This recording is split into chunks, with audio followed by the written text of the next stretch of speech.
Yo,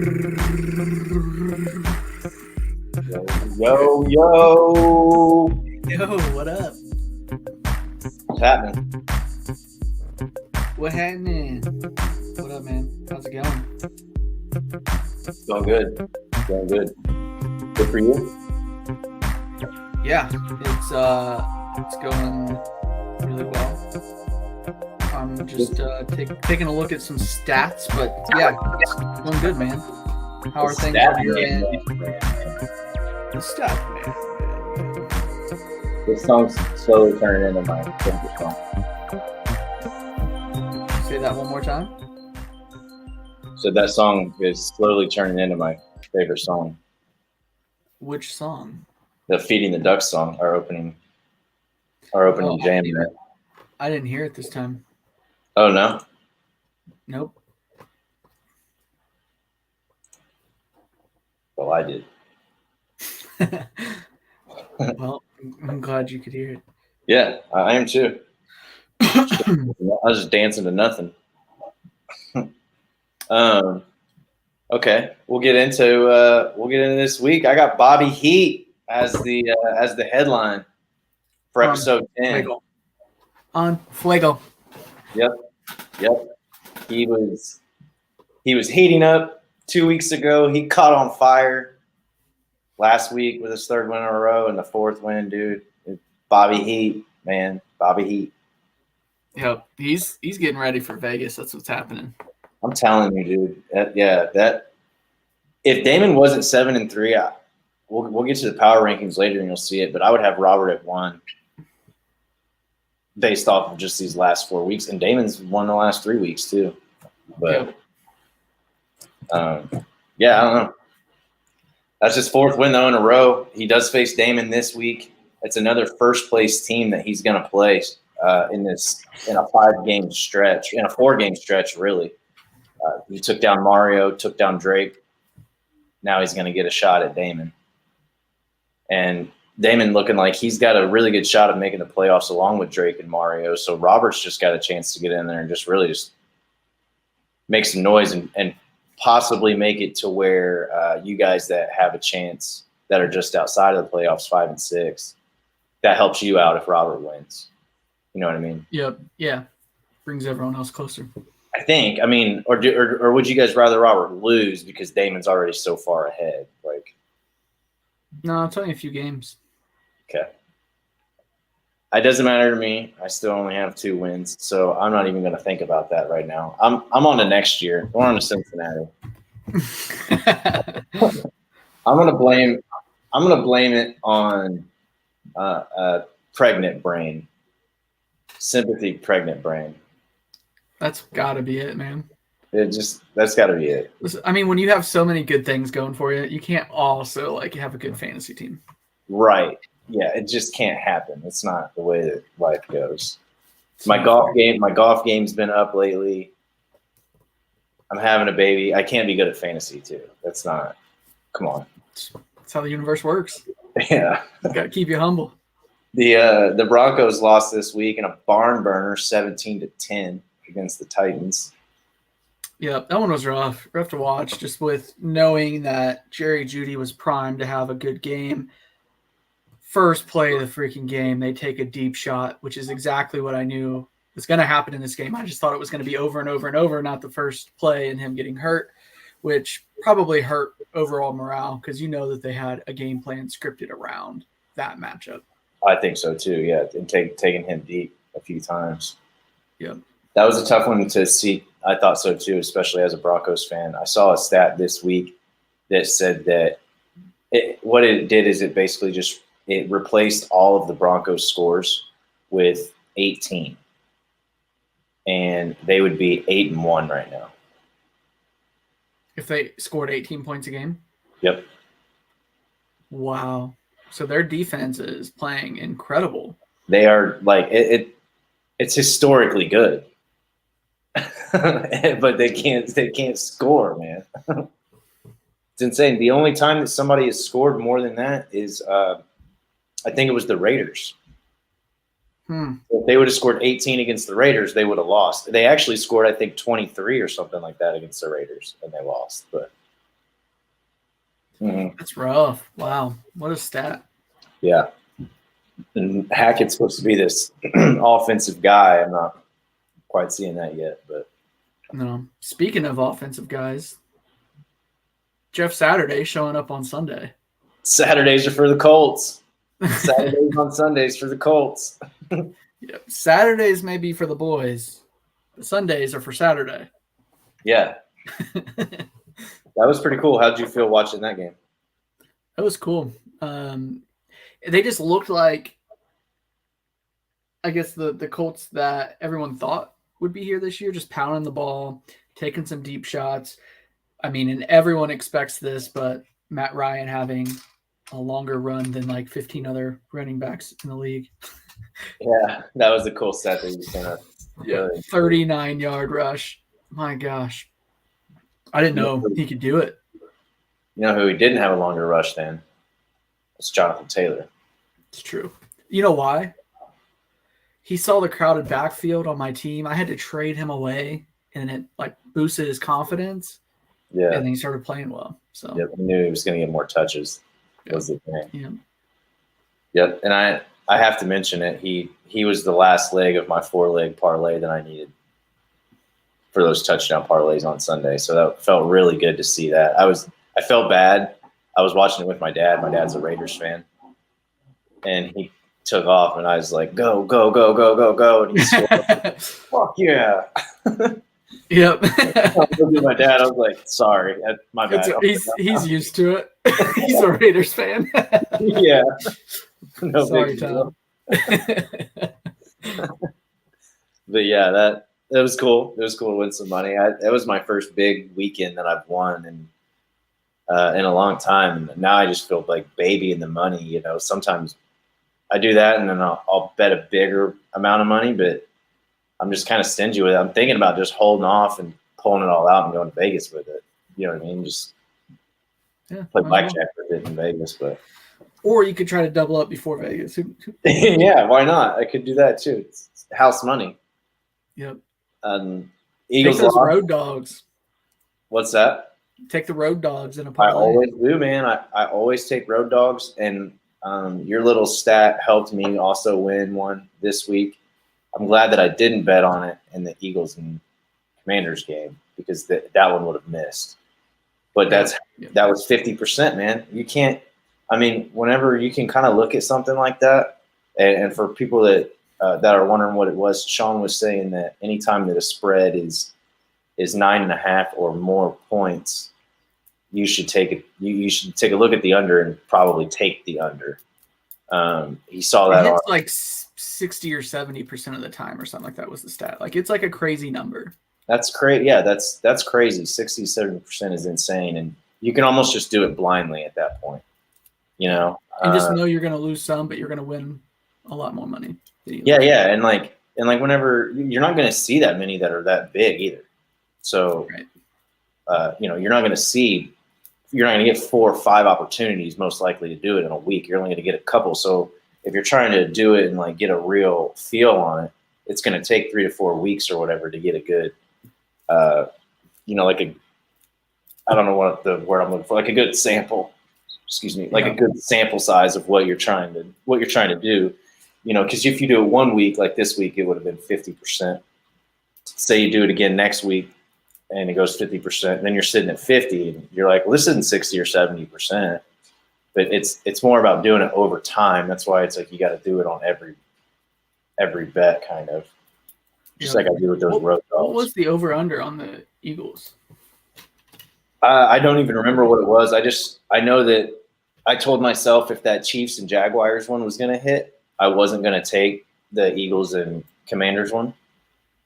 So when it hit, I didn't even take it. So I'm not sure what the over-under was. Yeah, it was 43.5.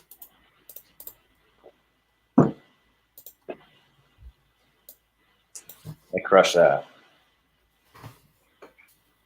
But by 10 points. Wouldn't close. But that's like another part of that stat in this story was that anytime there is a big over-under like that, the underdog a big spread, you mean? A big spread.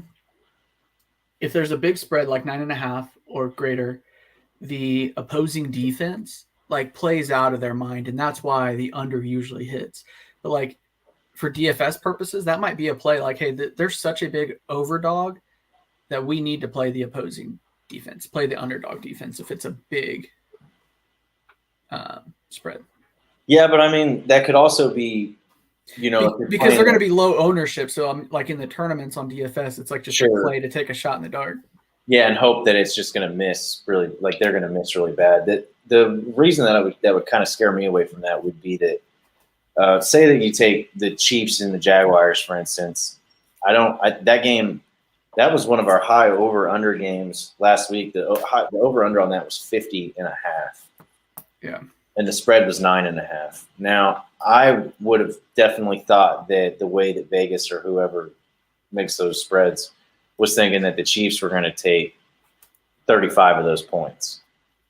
Or 30 of those points. Actually, that's what they would have said, was it was going to be 30-20 or whatever. You know what I mean? So even if you would have used the Jaguars defense, you're still giving up 30 points. That's true. So that's how I would just look at it as, I like what you're saying, like take a shot in the dark, because you could be right. I mean, think if you took the Lions or Packers a couple weeks ago, that was a high over-under game, and if you would have took either one of those defenses, you would have nailed it, because everybody would have been staying away from it, like you said, with the ownership rate. So maybe you pick one of those games, not one with Pat Mahomes in it. Right? Yeah. He's a cheat code, doesn't count. Yeah, that's how we're gonna do that one. But yeah, so we'll stop talking about the Eagles though. Every week they lost, so who cares now? Yep, they're just another team. Other than them being on your wins, you're in our wins league. Oh yeah. They don't really have anything to do for us, but we'll get into the winners of the week. Bam, bam, bam. The GOATs defeated Wilson. Damon defeated Logan 127 to a putrid 99.54 points. Pull up the screen. Yep. Yeah. I clicked it. It's still loading. Gotcha. It's on there. 127 to 99.54 points. Like I said, putrid 99.54 points. That sub 100 made a little flip flop in my power rankings. That is me too. We'll get to the power rankings in a little bit, like we said. But that was the same thing. Basically, I did what you did last week, and that made me flip to the back. So I did. Mine looked almost exactly like yours. I kind of giggled when you showed it to me. But then we got, and there's not much to mention about that game really. There wasn't nothing I could have done differently. Damon had a better team. Devin, so other than Goddard went out. Goddard did go out, but he still had a touchdown. We'll get into that with the notable injuries. Damon's got a little bit to work on there, but Olave another defeated Gravedigger. Devin beat you 148.34 to 109.8. Anything to mention out of that game? Yeah, I mean, just a kind of a bad start. I took a shot. I thought the Eagles would just run all over the Commanders and they'd have a big lead, and Miles Sanders would have 25 plus carries, and that didn't happen. They ran the ball like, I don't know what it was, like 20 times the whole game. Yeah. That includes Jalen Hurts carries. And so just having Aaron Jones on my bench and starting Miles Sanders and Najee Harris over him, hindsight, bad call, but it wouldn't have changed the outcome of the game. So yeah, Devin having another good week. He scored over, I know that's only over 140, 145 points that he went over, but these last few weeks, like we've mentioned, he's scored over 165 and taken a couple of L's with that. Finally, he gets a win from a high score. That's got to feel good. So congratulations to Devin on that one. Hopefully they can get him rolling a little bit. Hey, pick on someone your own size, Devin. You guys have to kiss and make up. Maybe go to the Ferris wheel whenever we go to Las Vegas. We'll have to do it. They even serve drinks on that one if you go to the right like queue or right thing. Anyway, Bob beat Jay. Mommy Chasers defeated Florida Sunshines 176 to 125. Yeah. Justin fucking Fields. Light, another one. Goodness gracious. I want whatever that dude's eating. Yeah, he's definitely eating Wheaties now. Yeah. I wonder where he to be on the is. cover of a Wheaties box. He's got to be the top quarterback in the last 3 or 4 weeks, right? If you just look at the last 3 or 4 weeks. I would say it's not even close. Me too, yeah, because he's had a couple he's had almost like 3 40-point games, right? Yeah, he's scored like 100 points over the last 3 weeks. Wild. Scary. Bob's a scary team. Then we got the Grilling Dad game of the week. Drake versus Mario, Logan's mom. Got the win, 130 to 126 over Sir Mix-a-Lot. So it ended up being one of the closest games too. Right. The closest game. We got a little bit of blowback on deciding that to be the Grilling Dad game of the week. Just thought we should mention it here. I thought that it was warranted. Damon had a great point. Bob and Jay's game had a lot riding on it with playoff contention. You know, it was just I liked your pick of Drake and Mario. It was a high-powered game. We knew it was going to be close. We said it was going to be close, and it turned out being close. It wasn't as high-scoring as we thought, but hell of a game, and it was exciting to watch Terry McLaurin on Monday night getting catch after catch, being like, man, is he going to score 25 points and take Drake down there now or what? Yeah, what's going to be really interesting moving forward, too, with Scary Terry is if, depending on what they do at quarterback, now that Wentz is available to play again, if they put Wentz back in, is Curtis Samuel now the guy again, who I just dropped, and Scary Terry goes back to nowhere land. Man. I hope that doesn't happen. If I'm the Commanders, I say, Wentz, thanks for your service. Sit on the bench. Yeah. This is our guy. He's a winner. Yeah, I like Heineke too. I really hope that they don't do that, but they paid him a lot of money. That might be the thing, is they paid him a lot of money to play. But did you see any bad beats at all? No, just that bad start on my part. But no, not really any bad beats that were game deciding. Probably should have taken a closer look at this one. The only one that I have written down was Mario in that Grilling Dad game of the week with Drake. He lost by 4 points, and he only got 11 points out of Derrick Henry and George Kittle. You're typically going to see at least a 30-point floor out of those two dudes. Out of those two, yeah. Yeah. You know, whichever one is going to score 20 and the other one 10 or whatever, you're going to see a 30 floor, and he didn't get that out of him. So I would consider that to be maybe a little bit of a bad beat. Well, while we're on that topic, would you have started Tyler Lockett against Tampa Bay over Gabe Davis? What would you do? Maybe we'll save that question for later. Yeah, I would have, though. Yes, I would have. Gabe Davis was scary for me. He's one of those type of dudes that I kind of feel like you keep him on your bench right now to just start him whenever you have to, because he's so hit or miss. Yeah. And choosing – it really, really sucks whenever you choose to start him and he doesn't do that. But sure, yeah, I mean, hindsight, again, like you said, hindsight is always 20/20. But I would have started Lockett. I thought that was a better start for sure. Cool. But it would have won him the game, I guess, too. So, A&J plug and play of the week. If you guys are in the Indiana area, like we said, maybe Ohio, Illinois, if you ask them nice enough, call the owner of Florida Sunshines, JR, him and his buddy Austin, on an electrical company. They will, need any work done, garage, housing, anything really. Give them a call to hook you up. A&J plug and play of the week, Christian Kirk, by the owner of Florida Sunshines, JR, as a matter of fact. Great start. Great start plugging him in. I mean, he had other options like Donovan Peoples-Jones, who just had a good game. He could have played him, could have played Adam Thielen, who, you and I talked off air, who's just been Mr. Consistent so far this year with a floor of around 10 points, ceiling around 15. He's going to hit there every week. so it was an easy plug. But he took a chance and put in Christian Kirk, and he showed up for him in a big way.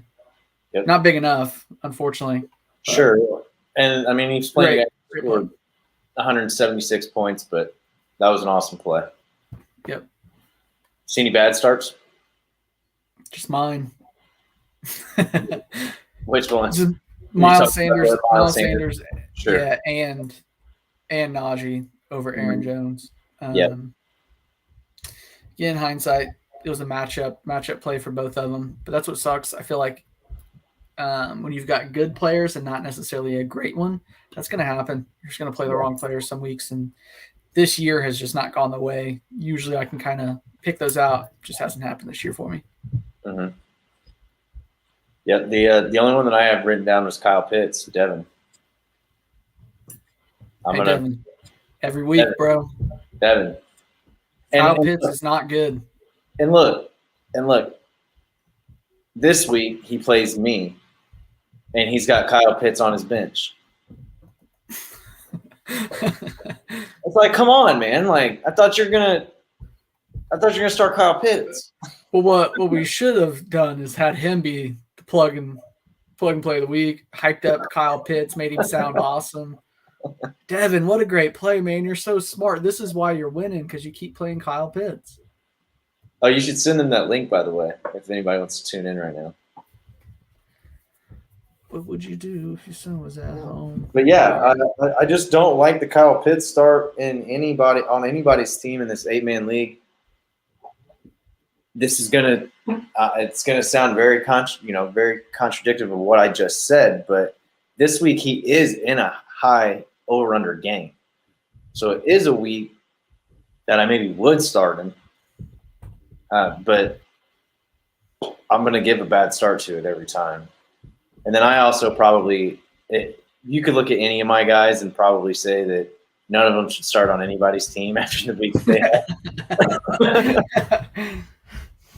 But Jeff Wilson maybe should have started. I went back and forth on that one for a minute, but I just wasn't comfortable enough quite yet. So it wasn't like everybody played horrible for me. I got a lot of like 10s, but nobody boomed at all. So. Yep, and you got to have those booms. The booms. I mean, even someone like Tyreek Hill, right? He was projected 22 points. He scored 15, which is a good number for a wide receiver most weeks. Yeah. Like, it's not great, but that's a good number that you can count on and is reliable. And I mean, and I got it. He can't score, 4 touchdowns every game, 200 yards every game. He's got to be a mediocre game every now and then. So, and what really hurt about that is Damon only ended up scoring 127 points. Those are the weeks that I really got to take advantage of. Not that I get to like change it or anything once the games start, but I need to get 130 points and win that game. That gave me a chance. I had a chance to beat Damon, but none of my guys showed out. Now, if Damon would have scored 160, I don't have a chance to score 160. I don't think with the team. But I could score 130, so that one hurt me pretty bad. Power rankings. I'll go ahead and go through mine first, and then I'll let you get to yours. I got Damon at 1, so the GOAT's at 1. I've moved Mommy Chasers all the way up to 2, so Bob, you're at deuce right now. Drake, Logan's mom at 3. I got Sir Mix-a-Lot at 4, Olave Nether at 5, Florida Sunshine's backing up into 6, and that Cooper Kupp injury really hurts him. And then I've got you at 7 and myself at 8, which we discussed earlier. The whole, scoring under 100 points. I feel like if you score under 100, you're going to flip-flop. But if it's me and you anyway right now, Yep. Yeah, and so with mine, it's somewhat similar. I've got Damon, and then I've still got Drake there at 2, and then Robert, Mario, Devin, JR, myself, Logan. Like you said, man, those last 2 positions, we're in a fight to not take last place. It's not a fight. But if you look like at ESPN, usually they're drastically off as far as the final standings at the end. I think IBM Watson is getting a lot smarter with fantasy. They've got, Mario at 1, Devin at 2. Still, they think Devin will finish second. Damon at 3. Robert at 4. Drake at 5. JR at 6. Me moving up to 7, and you moving down to 8. So in my mind, I was already at 8. The fact that I only have 2 wins, you have 4 wins. So, I'm going to have to win 2 games and you're going to have to lose 2 games. Mm-hmm. I'm fine with, we're really, really close in points.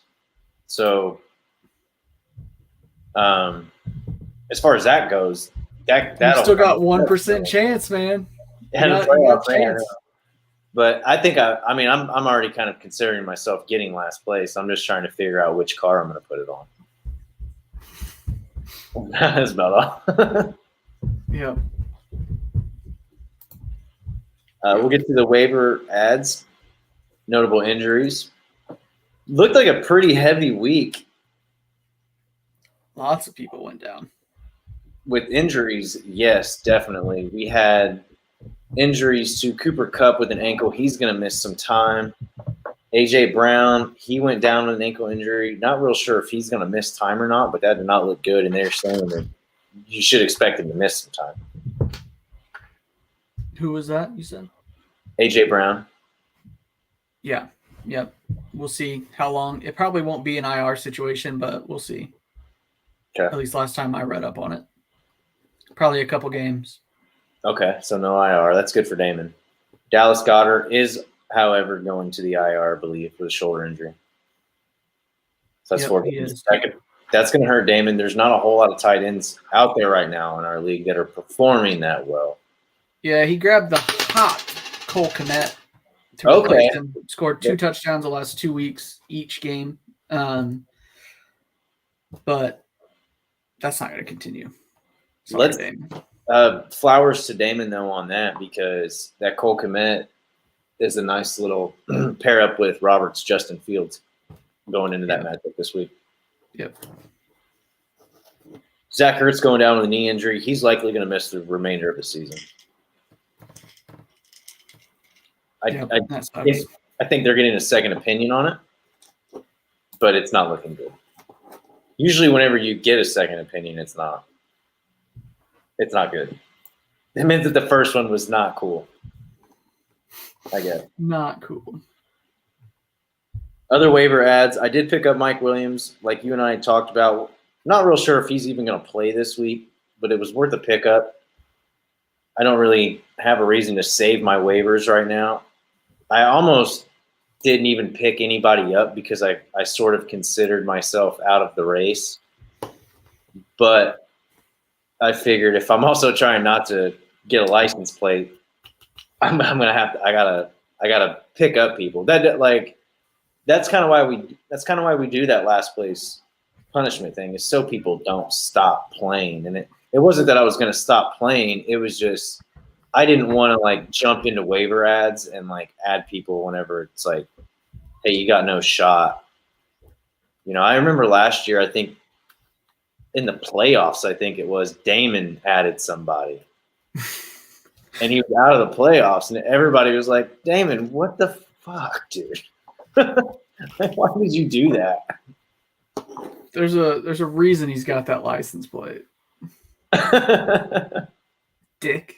That's funny. Savage, dude. Absolutely. Yeah, I got Mike Williams. Who else did I pick up? I picked up somebody else. I got Mariota to fill in at my quarterback spot, which I did not know that they had a high over-under going into this week, but that makes me feel a little bit better about that. Maybe I could keep it respectable with Devin, but I'm going to need a bad game out of his guys to really stay close. Yeah, I grabbed Matt Ryan off waivers. He came off a pretty good game. He's back with the Colts. Their offense looked good.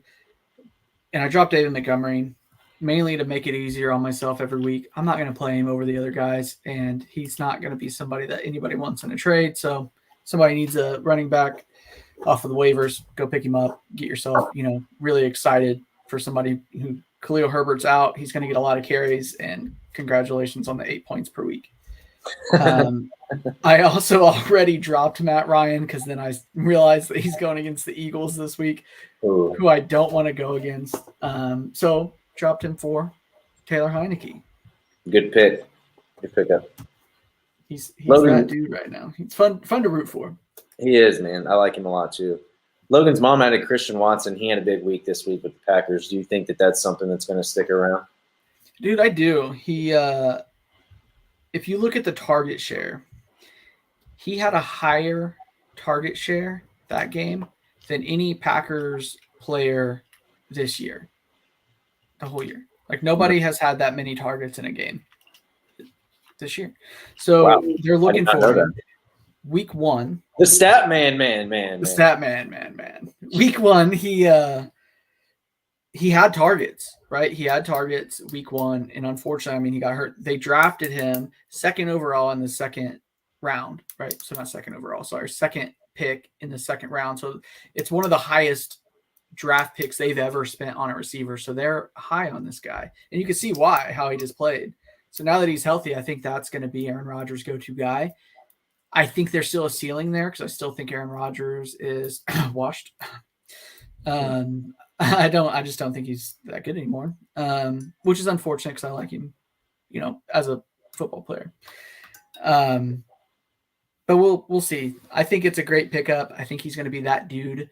They game planned for him to get the ball, so I think that he's going to have a lot of opportunities moving forward. Mm-hmm. All right. Okay, we got a new segment.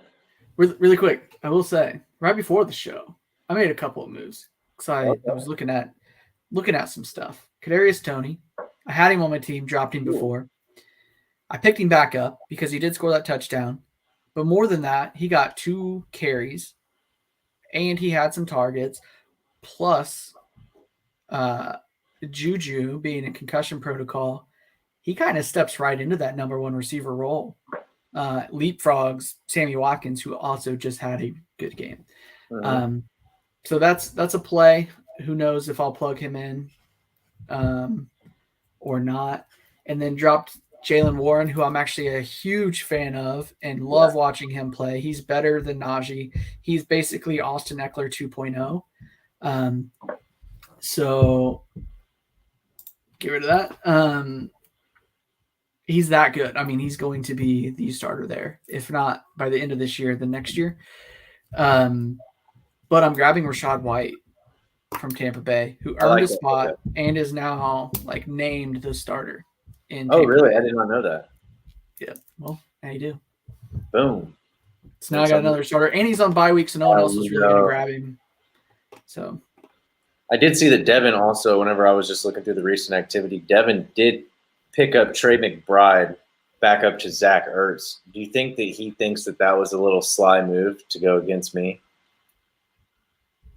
Yeah, probably. But I think he also probably realizes that Kyle Pitts is not good. Yeah, but why not drop Kyle Pitts and pick up Trey McBride? He's got a tradable name. Trade McBride? That's fine. No, Pitts. You could trade Pitts. You could throw him in the mix. Gotcha. Because he's going to have a good game. He's going to go and then bad. Yeah. So after he has a good game, throw him in a mix, trade him to somebody. I had already actually looked at the McBride pickup earlier today, and I preferred to just take Juwan Johnson. He's had a couple of good games with the Saints lately, so that's who I preferred over. It wasn't like Ertz was going off. Now McBride could have a good game. He might have 15 points, but I just felt better with the Juwan Johnson thing. And honestly, the only reason I did that was because Gerald Everett is a little banged up right now. I don't know if he's going to play either. So, I like Juwan Johnson a lot. I mean, any power forward, basketball player that converts to a tight end is gonna make plays, and he's they're actually like figuring out this guy's a freak of an athlete. Like, hey, let's find a way to get this guy the ball. We need to feed him the ball, like throw it to him constantly. Yep. Basically, they're throwing to LeBron James. So we do got a new segment coming into the night. We're gonna call it. You know, Sean kind of come up with this. We're gonna call it "What Would You Do?" And the idea of this is to basically just dissect some teams going into the playoffs here. Kind of talk about what you can do. Nobody has to do anything. This is just what would you do if you were in that situation. So, Sean, this week on What Would You Do, we're going to act like you were the owner of Drake's team, Logan's mom. So, in that situation, what do you think that you would do? Yeah, I like this, and I will say, caveat for all of our listeners and viewers out there, Logan and I, we are battling for last place, but that is rare. Over the almost decade we've been doing this, we are regulars in the playoffs. We've combined won 3 championships. Fuck off, but it's true. So we know what we're talking about. And anyway, so a lot of times we need that validation. It would be around this time that I would normally, if I'm in the playoff, like I know that if I'm Drake, I'm making the playoffs, right? I need to make a final push. This is what I would do if my son was at home crying all alone. You got to start looking forward. And there's a couple of things. I mean, he's still got Clyde Edwards-Helaire, who's on his bench for absolutely no reason. Like, not only is he not the first stringer anymore, he's not the second stringer anymore. He's just not getting playing time. Yeah, he might not play anymore. Yeah. Like, he'll probably dress in case of an injury, but he's not getting on the field. So that's a wasted roster spot on your bench. Which sucks. Juju is in concussion protocol. So what are you going to do here? I like Michael Pittman, but, Paris Campbell, last 3 weeks in a row, he's that dude. Like, he's finished in the top 11 receivers 3 out of the last 5 weeks. So Paris Campbell is actually getting a lot more looks than Pittman. Maybe that changes and goes back with Matt Ryan. Coming back to quarterback, who knows? But I think he's got some questions there. I think Christian McCaffrey is somebody to look at as a trade because he just got out-touched by Elijah Mitchell on his team. And,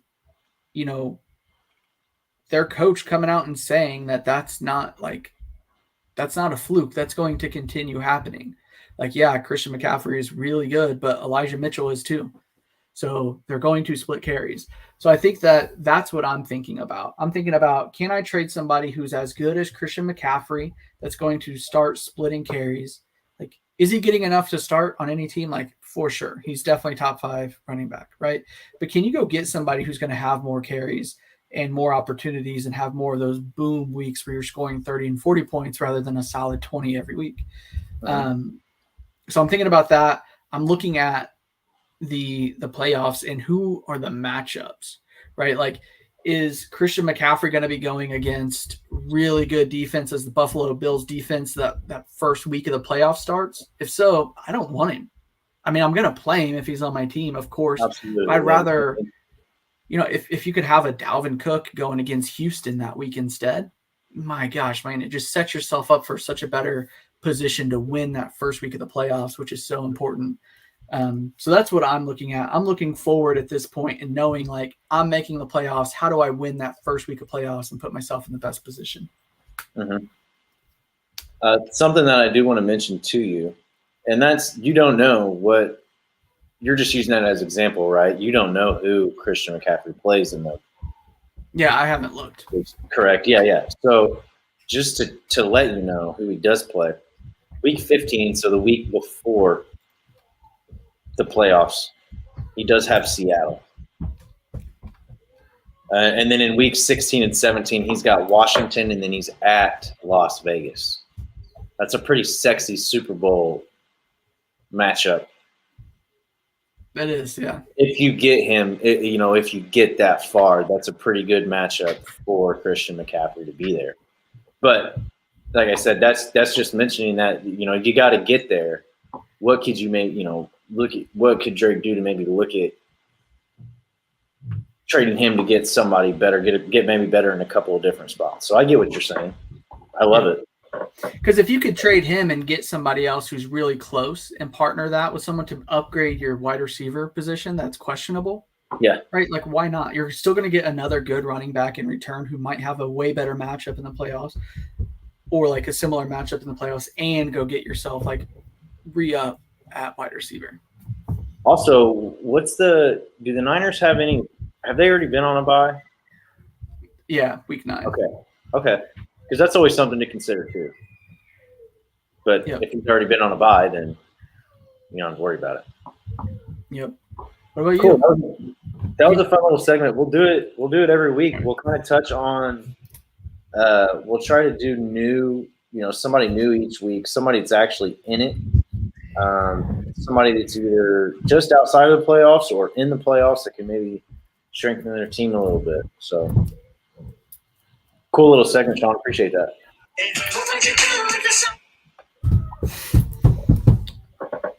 Shout out to the name of that band. I don't remember. That's City High, man. City High, man. Yeah. They had another song. Yeah. Okay. I know, but yeah, they had one other song that I remember was on the radio. I think that was it. That's the only song I know from them, and hopefully we don't get flagged for it, but I don't think we will. But no, I think it has to be over like 15 seconds or something like that. Gotcha. And probably over 15 views, which we don't get. So the other segment that we got this week, you got anything for this one? To get in the zone? Get in the zone, sponsored by not sponsored by AutoZone. Go get all your car hookups, man. Yep. I've got one for you. All right. So I'm going to give you a couple of names and a couple of stats, and then you have to tell me how many touchdowns they have. So Patrick Mahomes has 2,936 yards, which is unreal, right? It's a lot of yards. He's thrown 25 touchdowns. Yeah. All right. Tom Brady is second in yards with 2,805. It's 2,805 yards. How many touchdowns does he have? 131 less yards. That's all he has, less than Pat Mahomes. 31. That's crazy. I would have never thought that, because I don't really know exactly how many touchdowns Tom Brady's thrown, but I have a decent feel for it. But I kind of told you last week, I have this it's not always. I think he's played one more game, I think. Okay. Mahomes. He has, because I don't think they've had a bye yet. They're on their bye this week. Yeah. That's right. Yep. So I've got this thing. It doesn't always work out. It's just sort of just like a weird thought that I have to myself is I kind of said this last week, for every 100 yards of offense that you produce, it should be about a half of a touchdown. Typically, that's just what it turns out to be. Now, usually that is a better thing to look at whenever you're looking at a full offense perspective. So if you look at a team who's scored who has 600 yards, they better have 21 points. Like, they better have scored 3 touchdowns. You know what I mean? Half the amount of yards basically to go to touchdowns. So they should have 21. They should almost have 40. They should have anywhere from 21 to 40 points, like 42 points, 3 to 6 touchdowns, because you need a half a touchdown for every 100 yards that you get. Otherwise, you're failing at the goal line, and then you can look into stats like that too. But sorry for the long-winded answer. I'm gonna, just from the way that the thing is set up, I'm gonna go with Tom Brady has 17 touchdowns. He's got 12. Wow. So even less. Less than half of Patrick Mahomes, with only 131 fewer passing yards. All right, got another one. Hey, listen, Tom Brady has been.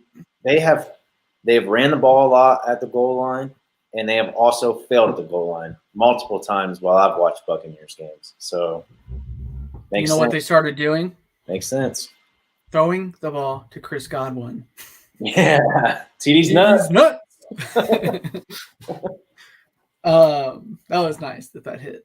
All right, another one here, and then there's one more after this one, but at 1,768 yards is Lamar Jackson. That's 1,200 fewer yards than Patrick Mahomes. Mm-hmm. How many touchdowns has he thrown? Not ran, but thrown. Man, 1,200 yards is a lot of yards. It's a lot of difference, yeah. So 1,768 yards. Yeah. They score a lot of touchdowns. I'm kind of going to take a shot in the dark here. 17. He's going for 1,700. You said? Yep. They run a lot of like weird shit down the goal line, man. It's not always running like you think, but I'm gonna go with 15. That's pretty close. He had 16. Oh man. Yeah, 16.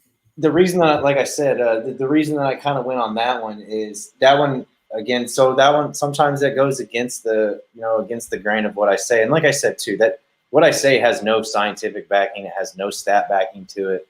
It's just something that I feel like you should have produced a touchdown based off of so much production in the field and in yards. But they do a really good job whenever they're down and like inside the 10 and inside the 5 of getting very creative on what they do with Lamar Jackson, whether he be running the ball or doing a little shuffle pass or something, or doing a very, very quick out, a little sprint out, and they'll do it from the 1 yard line, the 1 or the 2 yard line, because he has enough quickness to get to that outside spot to make that throw.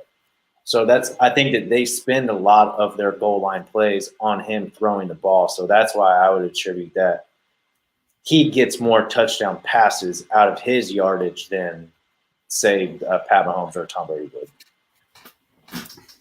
Yep, that makes sense. All right. The last one's a little different. Still touchdowns, still quarterbacks. Who has thrown for more touchdowns this year? Matthew Stafford or Russell Wilson? Russell Wilson. And I will one caveat, it's really close. They're 1 apart. Still Russ? Is that who you're going with? Well, what's the caveat? Maybe I'll change my answer. Oh, is that they're only 1 apart from each other? Okay. Yeah, I'll go with Russell. No, he had 7. Matthew Stafford has had 8. Ugh. There's no way anyone would have projected that.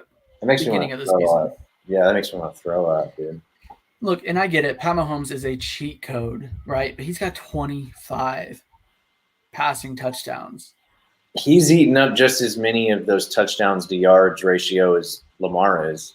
Mm-hmm. And he is they get creative down at the goal line too, where they do a lot of stuff where he can roll out, shovel passes, and sprint out and shovel pass. So he's kind of the same way Lamar is. Yeah, plus he's got Travis Kelce. Yeah, another cheat code. Yep. Another cheat code. That leads us straight into our segment that we kind of made up on the spot last week. TD's nuts. TD's nuts. Sean, you got a big one last week. It was a plus 140 plus 140 line for you. Chris Godwin got in the zone. Was it the 4th quarter that he got in there? I don't know if it was the end of the 3rd or the beginning of the 4th, but it was definitely late in the second half. Yeah, I know it was late in the second half. You and I were kind of going back and forth about it. And it wasn't an easy touchdown for him either. I kind of felt like Brady was going to go to the tight end again just because he's been really comfortable with them lately. But so for TD's nuts, I had Chase Claypool last week. He was a plus 240 line. It was fourth quarter. Fourth Yeah, quarter? it was. Fourth quarter, I think it was. I think you said like 4. Was it 4:20? No, if it was 4:20, I would have liked it way too much. I think it was 2:40, but it did miss. He didn't really get very many looks. He'll probably get one this week. He's gonna be a monster eventually. But You got Claypool for 250. 250. There you go. Yep. That's what it was. So this week, who's your TD Nut star? It is the one and only Brian Robinson Jr. from the Commanders. He has had 26 carries against the Eagles defense, which is solid. Mm-hmm. He's back. Antonio Gibson's probably missing time, so he's the guy. Is he really? I didn't see anything about Gibson missing time. Yeah, he might end up missing time. It just depends. Wow. We'll see. It wasn't anything like serious. He won't miss a lot of time, but he might miss this week. And and they're playing Houston, who cannot protect against the run at all. Mm-hmm. So Brian Robinson, guaranteed play in the zone. So you can TD's nuts. TD's nuts. Okay. This week for mine, I'm going to go with Austin Eckler. He plays the Chiefs. I think that could be a very high-scoring game. The over-under is 50.5. It's a Sunday night tilt on NBC. So I'm going with Austin Eckler getting in the zone as well for a TD's nuts. Nice. I like that play a lot too, not just because he's really good and he can run the ball, but if Keenan Allen, Mike Williams already mentioned it, if either one of them don't suit up, which we'll see if they do or not, if either one of them miss, I mean, he's probably going to get another 10 targets at least in the passing game. And a shifty guy like that getting the ball in open field, watch out. Scary whenever you're down inside the red zone like that. There's not very much room to work with for defense. Yep. I'm sure that I'm not going to get a very good betting line on that. That's probably going to be an even money situation for me, but I like it. He's my pick for this week. Nice. And yours was Brian Robinson, you said, correct? Yep. Cool. All right, we'll get to some DFS lineup stuff. Cool. You said that you'd already built a lineup. We'll get into that a little bit. Once we go through some guys, some value picks and everything for everyone. We'll do the typical stuff. We'll do the high over-unders. This week, we've mentioned it a couple times in the show today, but the Bears versus the Falcons is a high over-under this week at 49.5. It's not surprising given the fact that the Bears have been scoring a lot of points. And I think for fantasy plays, all of their guys are fairly cheap to be able to play. And I think you mentioned this. Until Justin Fields is $8,000, he's a play. Yep. He could be played any week. And just for reference, he's 7,600. He's almost there. Marcus Mariota could be a guy that you could go with in that game as well. And then we got the Vikings and Cowboys at 47.5, the second highest over under for the Sunday games, the Sunday day games. Anyway. That's interesting. We'll see because Cowboys defense has been really good. Yeah. Especially against Vikings offense has been moving the ball too, though. So yeah, that'll be fun to watch. We'll if Kirk Cousins comes out on the win in that game, I think it makes the Vikings the favorite to win the Super Bowl. I think you already got to kind of put them up there, at least in the top 3 or 4. Oh, I think they're definitely top 3 or 4. Yeah. I think I want everyone like to hear that. He doesn't like to give too much like love or he doesn't want to put too much behind him. I guess he doesn't want to get let down, but I think that they're a top 3 or 4 team for sure. Well, they are, but the thing with like Kirk Cousins is he can't play in prime time, but also he plays with a chip on his shoulder. So when they're underdogs, they play better. Mm-hmm. That's why they keep, I think on purpose, like losing the lead early on, just so they have something to play for, make it interesting. They just don't know how to play with the lead. No, they don't. We got the low over-unders. So for defensive purposes or running backs that you want to look at, we got the Jets versus the Pats at 38.5 points for their over-under, and then the Rams versus the Saints also at 38.5 points. How much are the New England? I would think that they would cost quite a bit. The Jets probably cost quite a bit. The Rams and Saints might too. So these might be, if you're going to spend up on a defense to go for one of these teams, it also might be worthwhile to just grab somebody else and take a. Yeah, the Patriots are 3,700. They're the fourth highest. The Jets are pretty far down. Actually, the Jets, the Rams, and the Saints are all together. The Saints are at 3,000. The Rams are at 2,900, and the Jets are at 2,800. Okay. Jets being 2,800 isn't too bad. No, it's not bad. The one thing that I do like about this too, you brought this up a few weeks ago, is at the running backs. I know that Ramondre Stevenson will likely cost quite a few dollars, but in that Jets-Pats game with the low over-under, you could see the Pats turn to a running kind of a game situation. So he might have a good game. He might have, his normal 15 to 20 points or something. But Rams and Saints, you kind of mentioned Kamara. So maybe he could be on the winning side of that and have a big game for those running backs. Yep, and that one's tough because right now I had the Rams defense just for turnover purposes against New Orleans, but then also Kamara in there at running back in the flex. So I may adjust that just slightly, get somebody like a CeeDee Lamb who's right around the same price in that high over-under, the Cowboys, Minnesota. So yeah, and he just had a big week as well. Mm-hmm. I think that's what I'll do for now. Might end up changing it. We'll see. Who's some quarterbacks that you like this week? I really like Joe Burrow this week. Anytime Cincy and Pittsburgh play, it's going to be a fun game. And it's one of those rivalries where both teams just show up.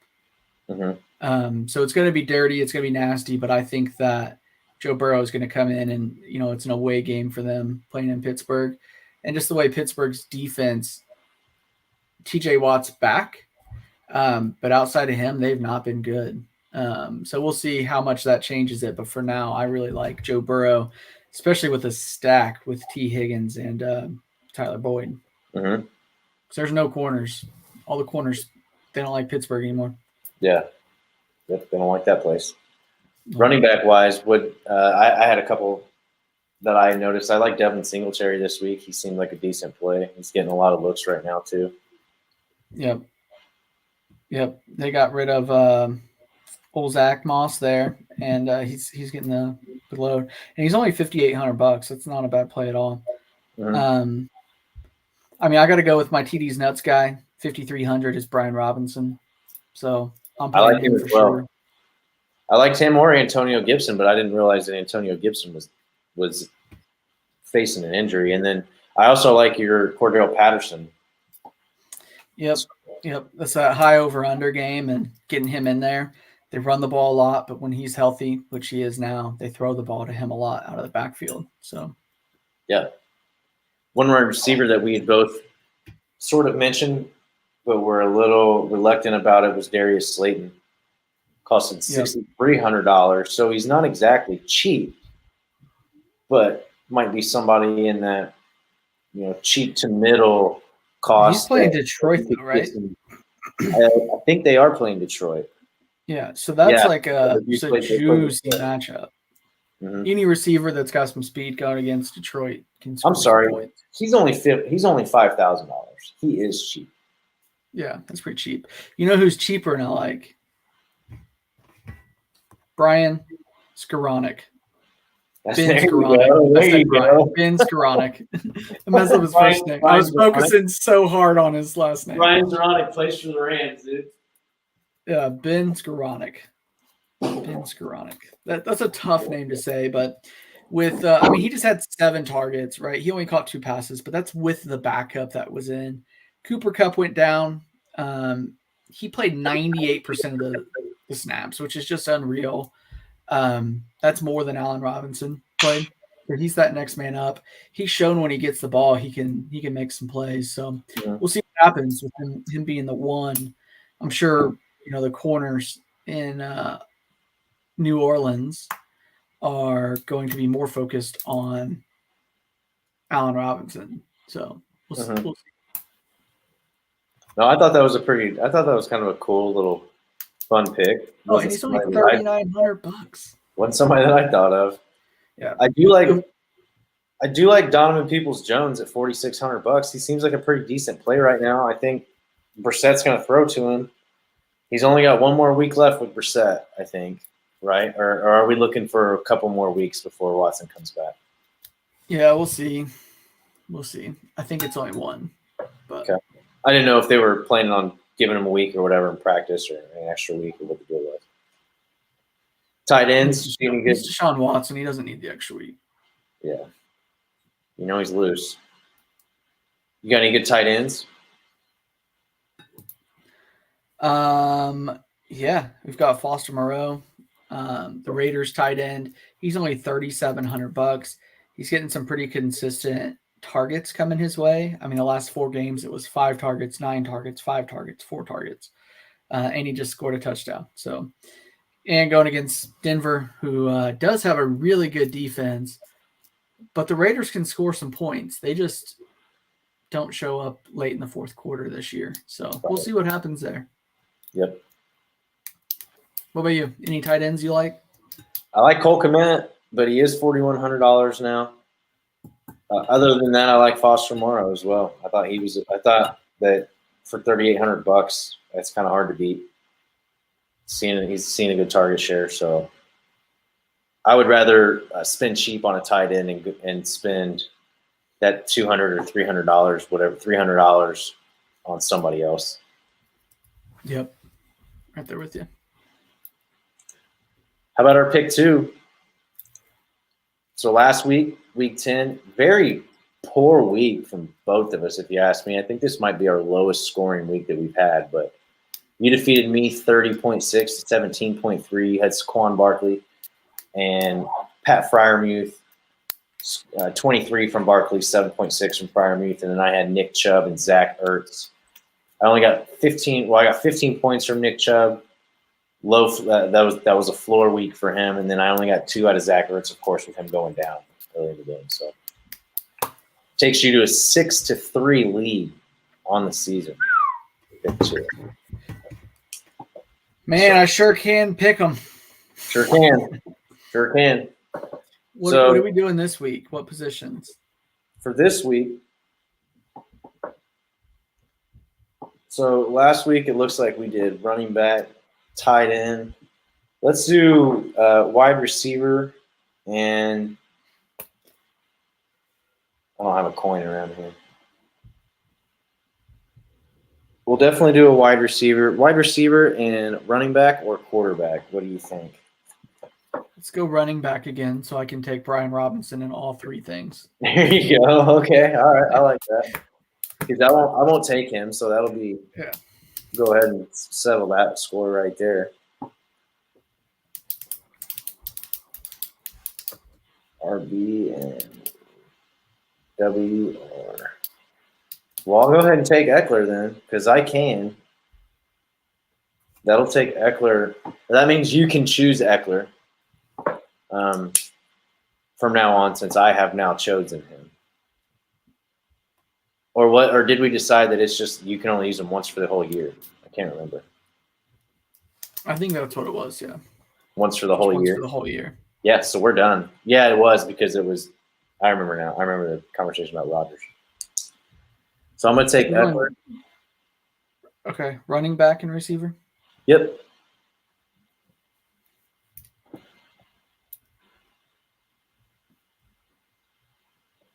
Let me give you a hint. Don't take Tyreek Hill this week.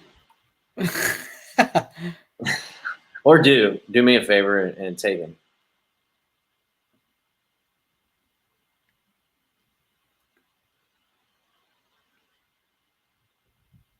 I think I know my guy here too. I'm gonna go CeeDee Lamb. Dang. That's a good one. I'll take Justin Jefferson then. That's gonna make that a fun game to watch. Yes, it will. That's gonna be really fun because I was between Justin Jefferson and CeeDee Lamb.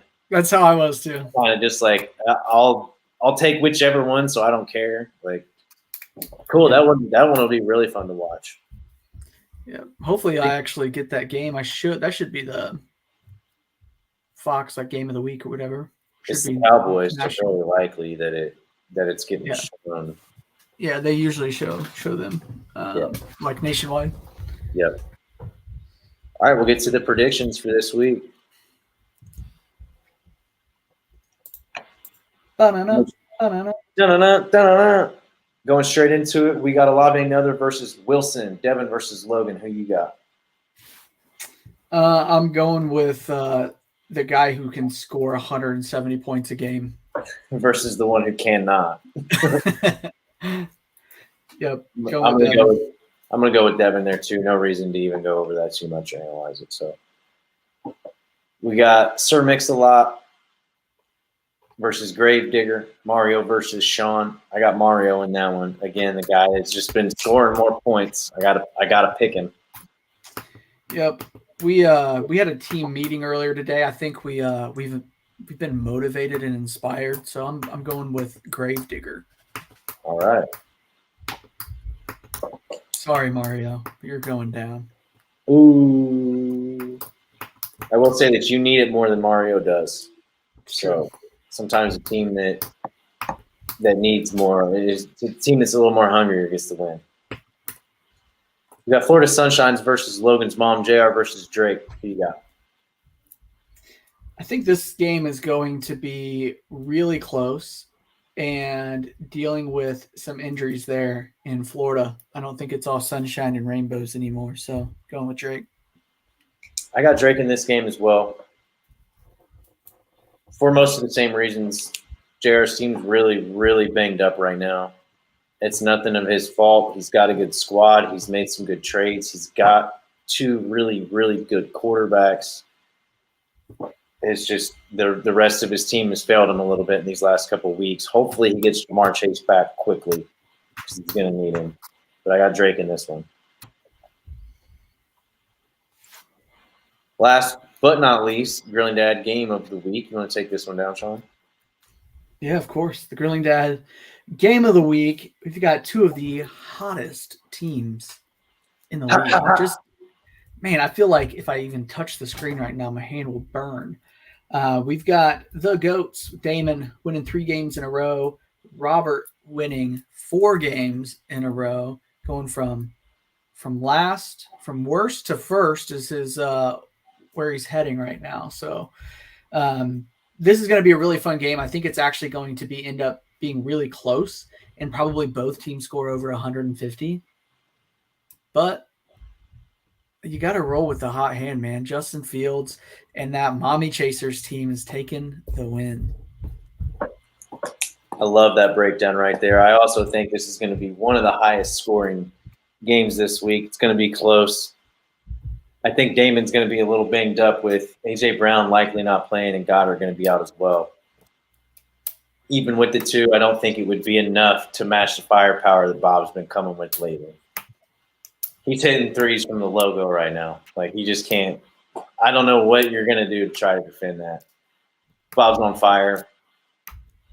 Damon, good luck, man. That's all I got to say there. Yep.